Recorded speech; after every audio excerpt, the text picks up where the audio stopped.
Hello and welcome to my 2020 summary of what FRAHM's been up to and what's happened this year, which has been pretty bonkers. And don't worry, it's not all negative. Far from it in many ways. And I thought you'd be really interested. There's some sort of business sides to it and the inside of what we've been through and, the challenges we've had and the successes we had. And I think because most of you seem quite interested in how we achieve all this stuff and, what goes on. And I'm always very honest about the challenges and the good stuff that, hey, it'd be good to do that. I'm also videoing because my hands are so knackered that it's easier to do this. Right, so beginning of 2020 starts with 6 new designs. So end of 2019, to set the picture, I was in a really tiny office. I'd launched 5 jackets. It was just me, and that was great. Basically, we could see the potential in the company. I talk about we because Emily and Jason are always in the background. Jason, my best mate since I was a kid, who is put in the initial money to get the company going. Sorry, my screen going on off. And then Emily, my partner, my wife, 24 years, who, of course, it's intrinsically linked with the company. And I go to them for advice. So we knew that we had to get more into the range. We were lacking lighter weight stuff, we were lacking thermal jackets, winter jackets, and we needed to do that to grow, and there was demand for it, and you were asking for stuff. Great. So at the end of 2019, we were doing a lot of designing and testing, and we were just tweaking that at the beginning of 2020, and that's very involved. And so it was pretty intense right from the off in 2020. But in February, I launched 6 new designs. And to my amazement, they started selling straight away. And I say amazing because, first of all, we were launching some of that stuff that was dropping in the autumn in February. And also, I was only putting designs on there, CADs, computer-aided designs. I hadn't got the stuff to photograph yet. And frankly, I couldn't afford to photograph it. And that was the sort of state we were in. A super, super micro company at that stage, but trying to get beyond that. And it started going really well. And I thought, right, okay, to go for this, I need to raise investment. And I was aiming to raise £50,000. And you may not know this because I only raised it with customers. And I had commitments for £150,000. So I was like, oh, fantastic. I can't choose people. I can't sort of meter who's best. So I will just say first come, first served. And that was extraordinary. I was like, oh my God, it's so fantastic that it seems so quick that we can do this because it's incredibly invasive raising investment. It takes an enormous amount of effort and it's nerve wracking. And then, laugh, don't laugh, lockdown happened. And suddenly, the world fell in on itself. We all thought that, they were terrified that the economy was going to tank completely. And I made the decision that I should assume that the company wouldn't sell another jacket this year. And that I had been through a bus business and therefore I understood what that looked like and what I thought what to do. And I stayed calm and I thought I made very sensible decisions about basically ripping out costs out of the company. I wasn't paying myself, which helped. And thank God Emily had a full-time job, which she was getting paid for, and the government would back to a degree. So that was a huge relief. At least we had somebody getting some earnings, and I just expected not to take any revenue from FRAHM. And so I made decisions with that in mind. And then, to my amazement, we did carry on. In fact, we were selling more jackets, and I found this extraordinary. I mean, I was also looking after the kids at this stage, more so than Emily, really, because she had to work longer than me, and trying to, run a business on 3 days a week is very, very hard. It's pretty hard on your own 5 or 6 days a week, but 3 days a week was murderous. Anyway, so I don't know whether it's because of the brand, whether it's trust. I'm looking at my list. Whether it was outdoors, the outdoors thing and being able to get out, at least you could get out. So, you need a jacket to do that stuff. Our quality and longevity, so it was an investment. If you're going to buy a jacket, you might as well buy a really good one. And the fact that we were online. and you couldn't go to the shops, but you could buy a jacket from us, and I could carry on trading, which was a huge relief, a massive thing. So, and I feel really sorry for the people who couldn't, of course, because a great deal, many people couldn't. But I had looked at the business and decided a long time ago, as with my previous business, which then got messed up, and I did wholesale. I'm not going to do wholesale again. I'm not going to sell to other people. Other people are great, but they have their own problems, and I can't control them. And I can control e-commerce. I'm pretty good at building a website. I'm pretty good at whatever. So I'll do that. Thank God I did, because that became an enormous advantage, saving grace for us, that we could carry on working online. So I had now 11 designs online, and I continued to sell.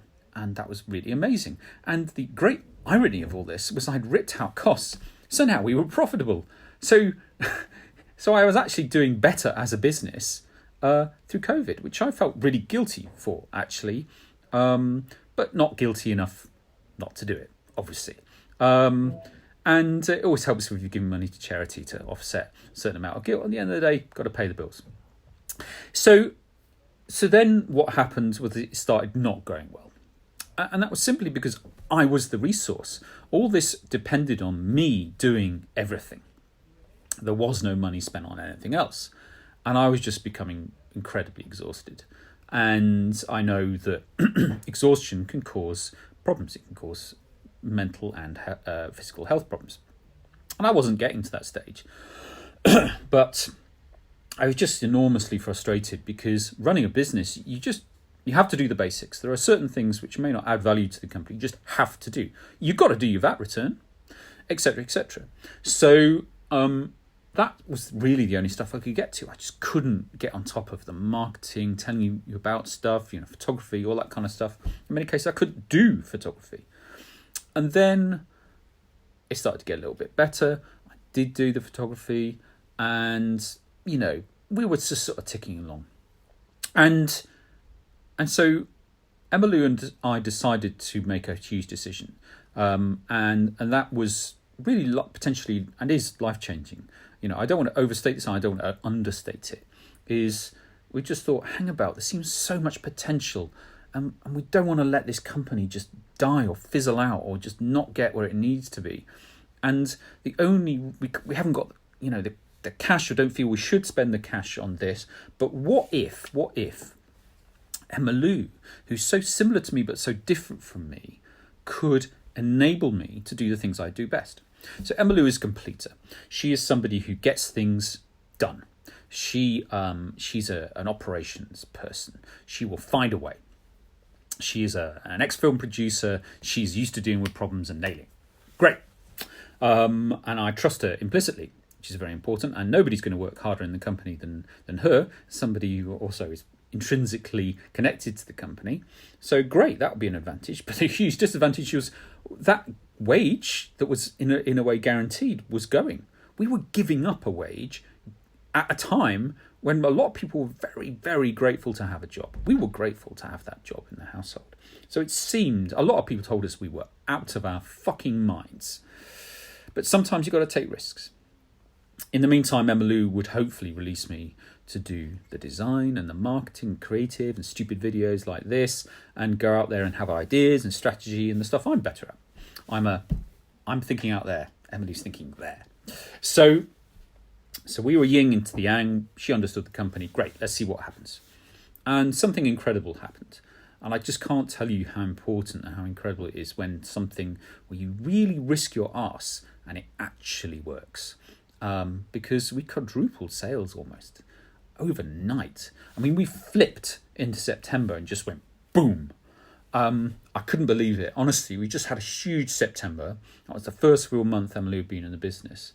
And I was just so pleased for her because it was a huge risk and it had been so hard these last few years.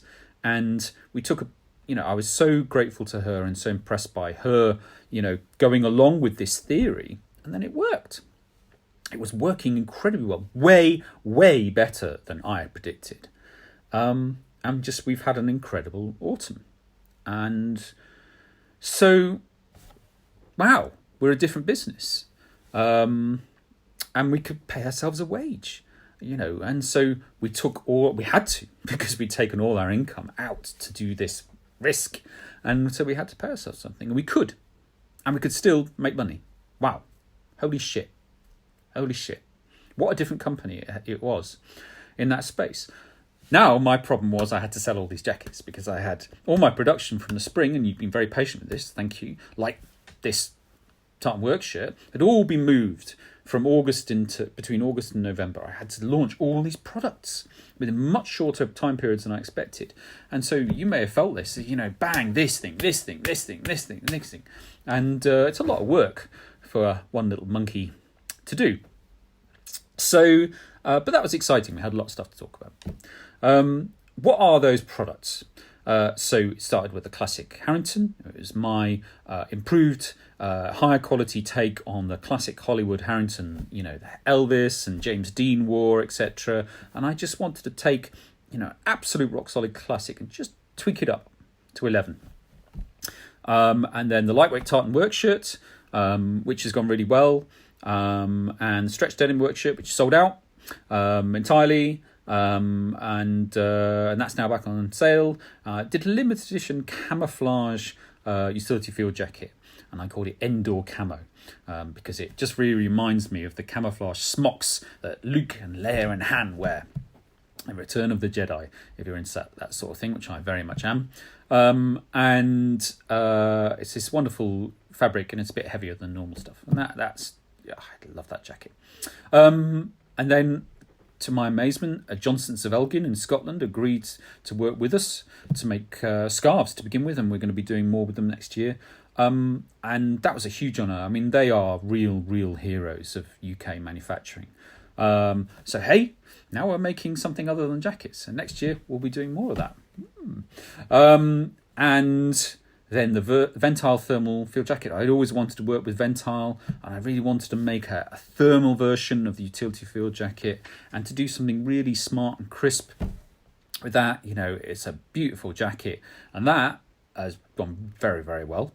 And then the thermal military parka was the most amazing product. It is £695 RRP. We're selling at 566 on pre-order.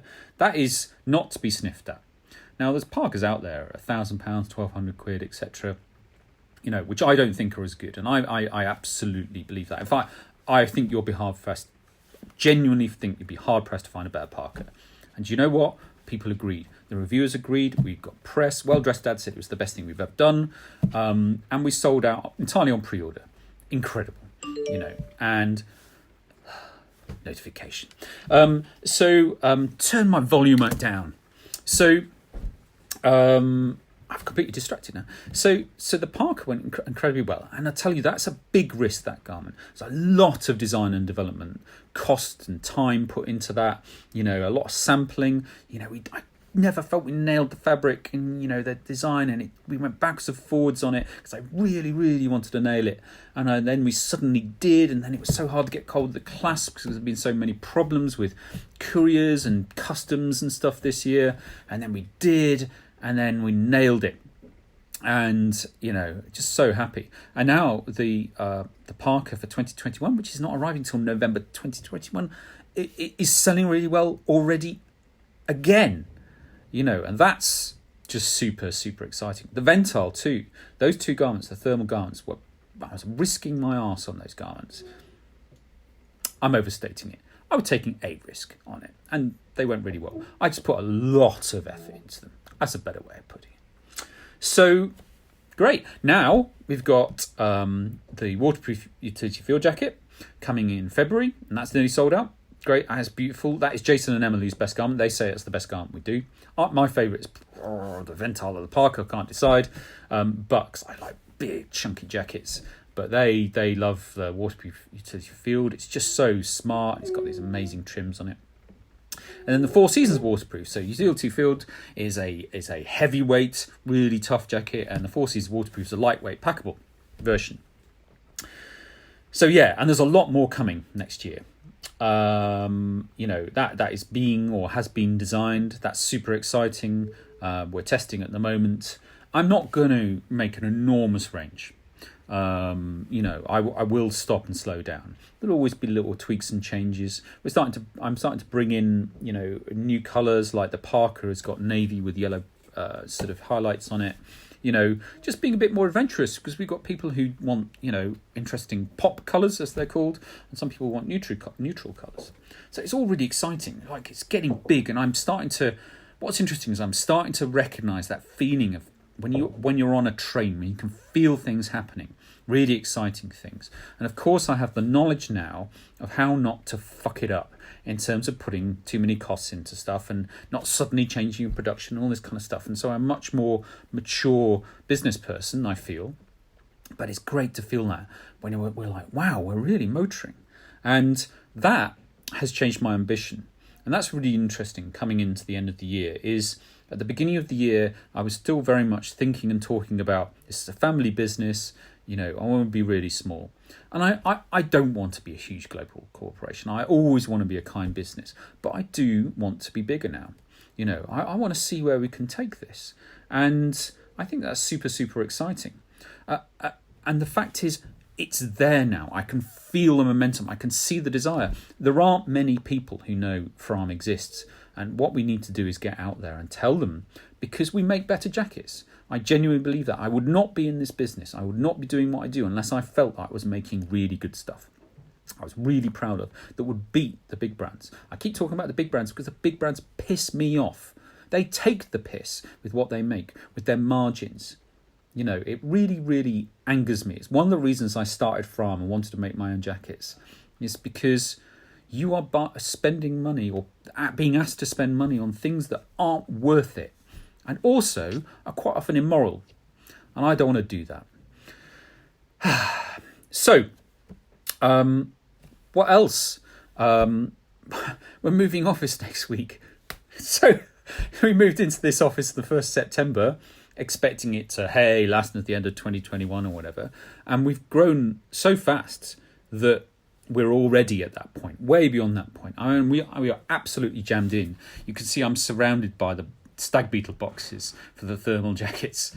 That's another thing that happened. Is Jamie and Phil from SUBTITLES Studio, great customers but also amazing designers, designed our packaging and came up with the idea with the Beetle, which is amazing, tough, beautiful, and people absolutely love the packaging. We've been in big design websites, and we're potentially, we're up for awards and stuff. What an incredible thing that is. Again, it's a big ramp up, that step up. A lot of people have told me that that's really given us this sort of meat on the bone of the brand, and that's what I want to do. Is me and Emily have all these skills in film production, for instance. We know all these directors and we know all these artists and stuff, and we want to be able to have the time and the resource to get to those people. Anyway, sorry, just getting excited again. I do always find the energy. So yeah, talking finding the energy, I am pretty fucking knackered, like I'm sure all of us are. It's been a funny old year, and I don't think there's anything I can add that anyone else hasn't already said. But what is amazing and what is absolutely extraordinary is that we're doing better. We're not doing better than better. We're doing really, really well. And I would not have believed myself if I told myself that in March. In March, I was like, I am going to try and find a way to skirt around the apocalypse. And now it's like, shit, new office, loads more products. We're doing super well. We're profitable. We're paying ourselves a wage. We're thinking about the future. It's bonkers. It's absolutely bonkers. And anyone who's started